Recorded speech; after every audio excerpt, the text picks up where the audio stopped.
이를 해결하기 위한 한 가지 방법으로 커즐리티가 XAI는 필요하게 되는데요. 따라서 이 XAI를 위해 커즐리티를 사용하기 위해 커즐 인퍼런스에 대해서 간략하게 소개를 드리고자 합니다. 우선 설명드릴 것은 커즐 그래프 터미널로지에 대해서 먼저 설명을 드리고자 하는데요. 일단 커즐리티라는 개념이 아주 예전부터 다양한 개념으로 있어 왔긴 했는데 현재 가장 유명하게 널리 사용되는 커즐리티 중 하나인 줄리아 펄 교수님의 커즐리티에 대해서 이번 본 발표에서 다루게 됩니다. 펄스 커즐리티에서의 핵심 요인은 커즐 마르코프 어썸션과 DAG의 형태를 갖고 있는 커즐 그래프를 사용한다는 것인데요. 여기서 일단 DAG는 좌측 그림을 보시면 모든 엣지가 다이렉트한 방향성을 가지고 있고 그리고 어떤 사이클을 만들지 않는 그래프를 의미를 하고요. 이 그래프 내에서 커즐 마르코프 어썸션이 존재한다는 것을 가정하여 커즐 그래프 내에서 썸띵을 풀게 되는데요. 그래서 커즐 마르코프 어썸션은 두 가지 조건이 있는데 단순하게 말하면 바로 특정 노드의 부모 노드에만 영향을 받는다라고 생각하시면 될 것 같습니다. 그래서 예를 들자면 여기 왼쪽 좌측 그래프의 X4의 경우 부모 노드는 X2, X3가 있는데요. X4의 값 자체는 X2나 X3에 디펜던트하긴 하지만 X1 부모 노드가 아닌 조상 노드인 X1에 대해서는 X4는 인디펜던트하다라는 가정을 두고 추후의 모든 방식들이 진행된다고 생각하시면 될 것 같습니다. 그래서 이런 커즐 그래프에 대해서 이 커즐 그래프에 대응되는 프로바빌리티 디스트리뷰션으로 변환하는 방식이 있는데요. 이를 베이지안 팩토라이제이션 혹은 베이지안 네트워크 팩토라이제이션이라고 표기를 합니다. 이 베이지안 팩토라이제이션 같은 경우에는 우측 아래 수식과 같이 나이브하게 커즐 마르코프 어썸션이 없는 경우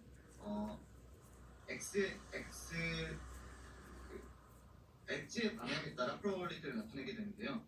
예를 들어서 X2의 경우에는 인풋으로 X1에 대한 엣지를 갖고 있기 때문에 확률이 X2바 X1이 되게 되고요. 그 밖에는 그 조상 노드들을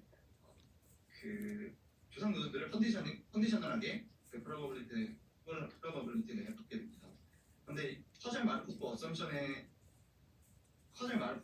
의해서 커즐 그래프 내에서는 부모 노드 외에 다른 조상 노드에는 인디펜던트하다는 가정이 있기 때문에 커즐 그래프에 대한 팩토라이제이션은 그 아래 수식과 같이 바로 부모 노드에 대한 컨디셔닝만 갖게 됩니다. 이런 베이지안 팩토라이제이션을 통해서 주어진 그래프를 프로바빌리티 디스트리뷰션으로 대응시킬 수 있다는 장점이 있습니다. 다음 소개드리고자 하는 부분은 커즐 그래프 내에서의 그래피컬 블록에 대해서 소개드리고자 하는데요. 커즐 그래프 내에서는 노드와 엣지의 조합으로 그런 그래피컬 블록이 만들어질 수 있는데 만약 노드가 두 개인 경우에는 그 둘 사이에 엣지가 있거나 없거나 이 두 가지의 단순한 경우만 있기 때문에 따로 구체적으로 다루진 않는데 보통 세 가지 노드를 두고 만들어지는 세 가지 형태의 그래피컬 블록을 커즐 인퍼런스에서는 많이 다루게 됩니다.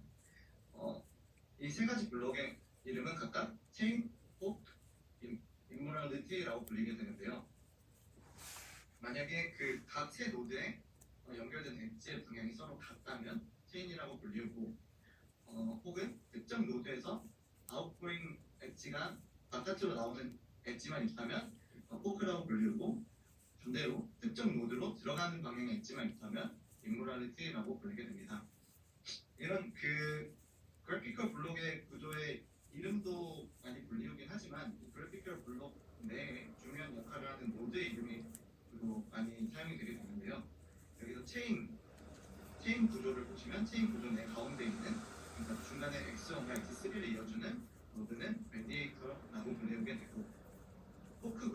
내에서 아웃고잉 엣지들이 연결되어 있는 노드 X2의 경우는 컴파운더라고 불리게 되고, 링구라리티 내에서의 인커밍 엣지를 갖고 있는 X2의 경우는 주로 컬라이더라고 불리게 됩니다.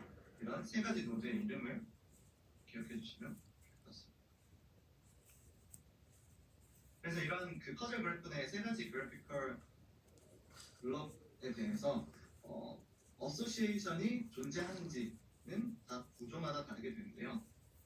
결론만 먼저 말씀드리면 체인과 포크의 경우에는 어소시에이션이 존재하고, 그러니까 X1과 X3 사이에 어소시에이션이 존재하고, 리모랄리티 경우에는 X1과 X3 사이에 어소시에이션이 존재하지 않는, 그러니까 인디펜던트한 현상이 나타나게 됩니다. 왜 이렇게 되는지에 대해서 하나하나씩 말씀을 드리자면, 우선 체인의 경우 커즐 마르코프 어썸션에 의해서 X1과 X2는 디펜던트한데요.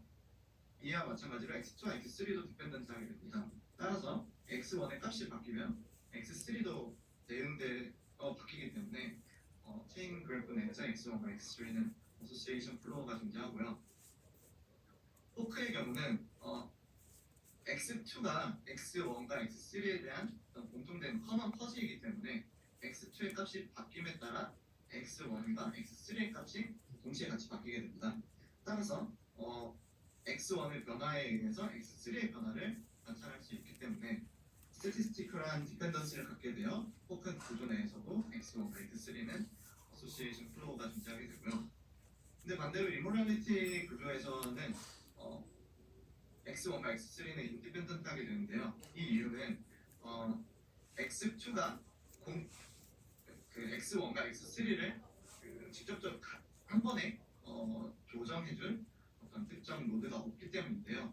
여기서 X2를 아무리 변화시킨다고 할지라도 결국은 X1, 그에 따라 X1과 X3가 결정되는 것은 아니기 때문에 X1과 X3 자체는 인디펜던트하다고 말할 수 있습니다.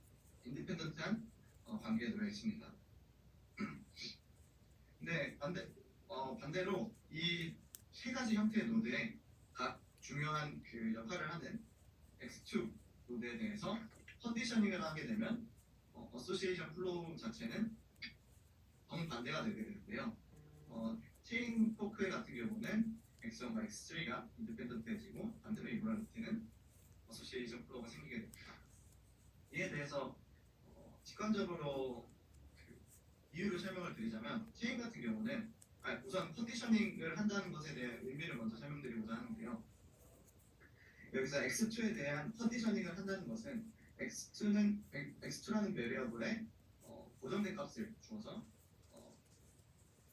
특정한 값으로 고정을 한다는 의미인데요.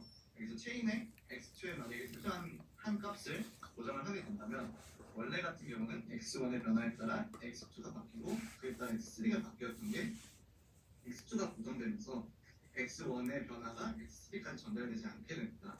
그래서 X1과 X3는 인디펜던트 하게 되고요.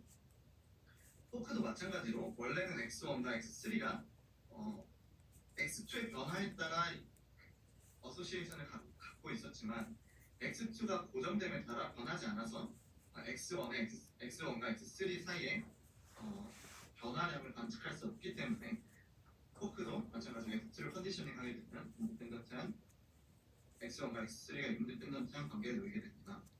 반대로 이모랄리티 같은 경우에는 오히려 X2에 컨디셔닝을 했을 때 X1과 X3의 어소시에이션이 생기게 되는데요. 그 이유는 X2가 어떤 특정 한 값으로 고정이 된다면 X1의 값에 따라 X3의 값이 결정되게 됩니다. 간단한 예시로 말씀을 드리면, 만약에 합 연산이라고 했을 때 X2의 값이 일단 100으로 정해져 있다면, X1 100으로 정해져 있고 X1이 40이라면 합 연산에 따라 X3는 60이 되겠죠.